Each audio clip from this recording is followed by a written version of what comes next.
Doctor Zakir Naik সম্পর্কে আপনার মন্তব্য কি?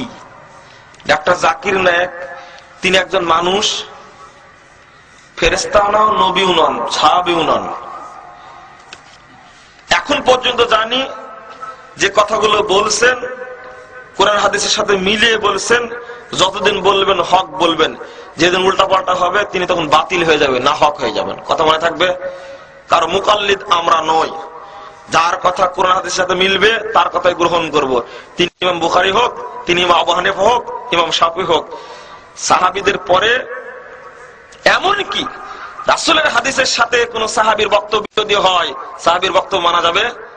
ডাক্তার জাকির নায়েক তো দূরের কথা, ও যত বড় পণ্ডিত হোক না কেন, যেদিন শরীয়তের বিরুদ্ধে কথা বলবে সেদিন তার কথা মানা যাবে না।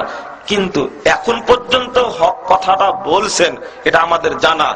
ডাক্তার জাকির নায়েকের দলিল ভিত্তিক কথা মানবো, দলিলবিহীন কথা আমরা মানতে রাজি নই। দুঃখজনক হলেও সত্য যে মানুষের কথার মাধ্যমে উপমহাদেশের ভারতের লাখো লাখো হিন্দু ইসলাম গ্রহণ করছে, হাজার হাজার ইহুদি খ্রিস্টান ইসলাম গ্রহণ করছে, ওই জাকির নায়েকের টিভি চ্যানেল বন্ধ করে দেওয়া হয় বাংলাদেশে। উনি একটা কথা বলেছেন, আমি যখন হিন্দুদেরকে বেদ পড়তে বলি তখন মুসলমানদের করে তোমরাও কোরআন পড়ো। কথা বুঝতে পারেননি কোন জায়গায় আঘাতটা মারছেন। জাকির নায়েকের বিরুদ্ধে বাংলাদেশে মিছিল পর্যন্ত হয়, 4-5টা বই পর্যন্ত লেখা হয়েছে। যখন শ্রী শ্রী রবিশঙ্করকে একবারে মাঠে মারছে তখন আপনি হাততালি দিচ্ছেন, খুব আনন্দ পাচ্ছেন। কিন্তু যেদিন বলেছেন ডাক্তার জাকির নায়েক সালাতে আমিন জোরে বলতেই হবে, বুকের উপরে হাত বেঁধে সালাত করতে হবে, সেদিন বলেছেন এ হলো দালাল, আমেরিকার দালালে একটা। ঠিক হক কথা বলা তো দোষ, তাই না? এটা বাস্তব কিনা সেটা বলে নাকি?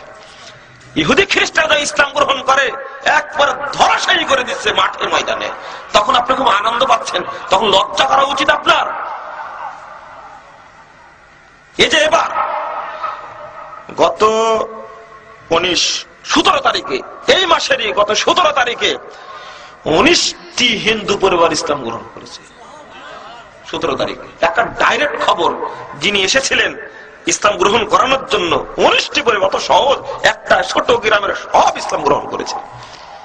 তবে ওই মাজার পূজারী মুসলমানেরা হয়নি, এরা গাছ পূজারী মুসলমান হয়নি, কবর পূজার মুসলমান হয়নি, এরা হয়েছে আল্লাহ পূজারী মুসলমান।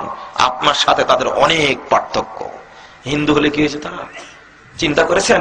অতএব এবারাত হাসিল করুন, উপদেশ হাসিল করুন।